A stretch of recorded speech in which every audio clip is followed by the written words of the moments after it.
What do you think's the job of Howatson Co?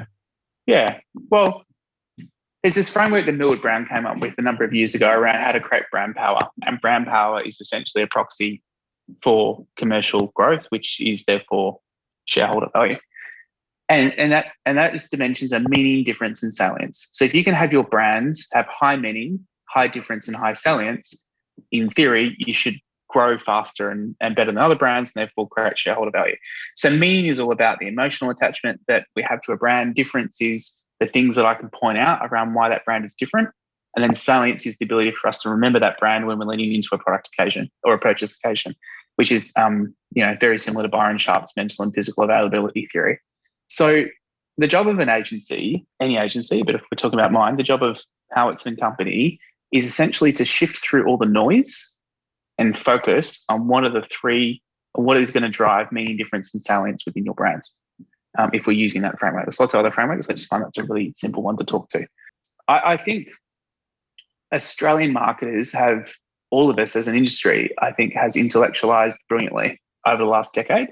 I think that's huge thanks to really kind of three areas of improved marketing science. Mark Ritson, I think, is obviously a huge leader in this area. He has, I think, single-handedly fused academia into what was previously like a gut world, like advertising was about gut instinct. He has been, I think, the flag bearer of empirical evidence in marketing. Has been a critical driver of commercial success and putting marketing into the boardroom. Byron Sharp has given us the toolkit for how we plan for brand growth. And then I guess what we've seen out of the UK, out of the IPA, particularly with Peter Fields and Les Burnett, that's now probably been a decade now of understanding the componentry of brand management that helps us drive growth. So what we've now got, I think, in Australia is an industry of both advertisers and marketers alike who are far more driven by the science and the gut instinct. And I think what that's allowing us to do, and certainly what I've seen the clients that we've got the privilege of working with, is people wanting to pursue those answers rather than gut instinct. So I think what's changed dramatically in the last 10 years is corporate understanding of the role of marketing in driving shareholder value. It's number one. The importance of the customer and making that the center of the business. And then the absolute importance of your brand and how you manage that brand for most delicately for growth. And so what we're finding now is it's not, people don't come in and say, oh, I showed this to my husband last night, I'll show this to my kids, I'll show this to my wife, and they don't like it. Like, I think we've moved past that as an industry now. I think equally, the other side of that coin is you don't have a creative director coming into a room now and saying, oh, this is just great, you've got to buy it because it's great. I think those, on both sides of the fence, the clients sort of asking their friends and creatives saying just buy it because it's creative. I think what we're seeing is a washout of that type of gut instinct.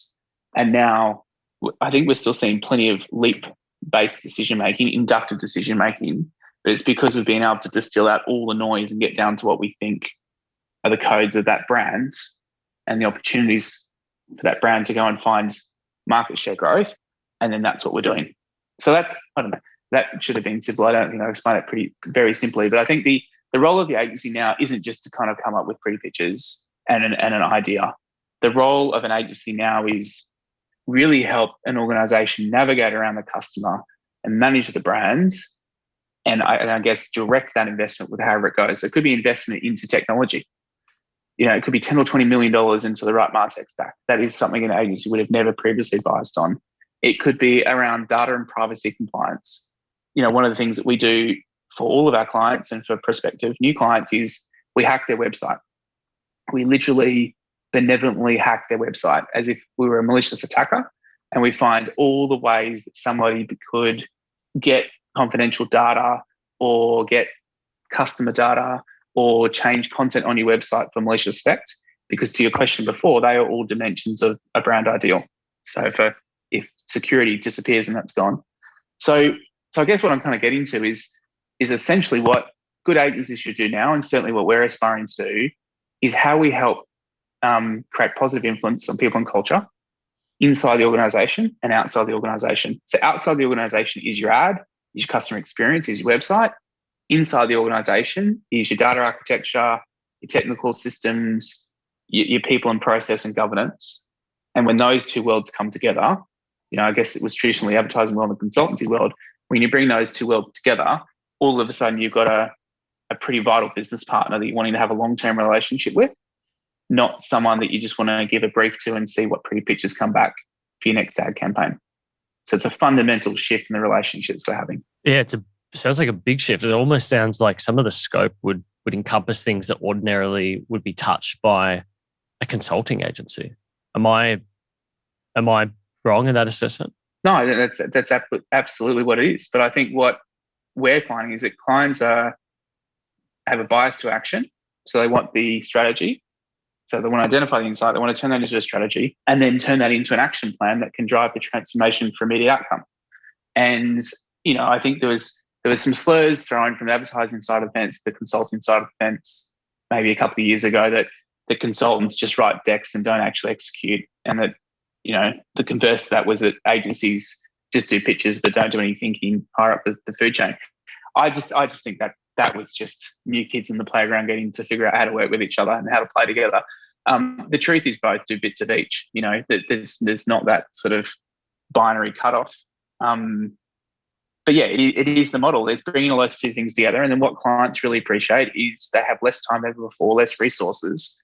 And so they want someone senior who can help orchestrate all of those functions. And what that means for agency structures is really different, because you can't, you've got to get pretty specialized capabilities, and you've got to scale those capabilities because you don't want any single points of failure.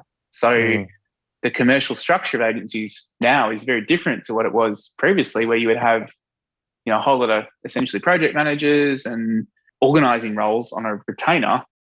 Now what we're doing is it's more like, here's a commitment to us financially, and then I want to tap into all of your senior skill sets, whether it's a technology officer or a data officer or a creative person.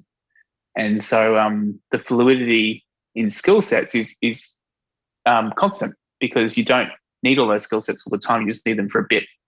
So we've had to change our remuneration models so that we know what we're being committed to, so we can work out how we can remain profitable and how we can give good rates to clients. But we need a flexibility in that remuneration model so clients can, eat from the entire orchard of the agency, not just sort of snack on one tree. So what does that look like practically for an agency like yours now? Does that mean that, because you mentioned in one of these interviews that you're trying to imagine a new type of agency where you're trying to balance customer consultancy and the creative element as well, just like what you said before. Does that mean that when a client comes in, that it is directed by a creative director or an account director or a senior manager that leads the account, and then you have a bunch of different specialists essentially that would go in and pry into different areas of the business, and then they culminate under this one individual who leads that? Is that how you view that practically? Yeah, that's right, Jordan. It's probably far more a resourcing structure like a consultancy, but with the camaraderie of an agency. So we have very senior people who would be equivalent of a partner at a consulting firm. But I guess what we do, which is converse to a partner, is that, if you talk to anyone at a consulting firm, a partner's responsible for some revenue, and they've got headcount against that, and they have to figure out how to get that before they, help others. We don't have mini businesses in one business. We are one business, and we're all here to do it together. So I think what we've got the capability, the servicing model of consultancy, but with the culture, the drive, and the creativity of an agency. Yeah, I like it. Sort of sounds like, I can imagine like a SEAL Team 6 type cliche scenario. There's also lots of explosions and loud noises. Yeah, I can imagine something like that.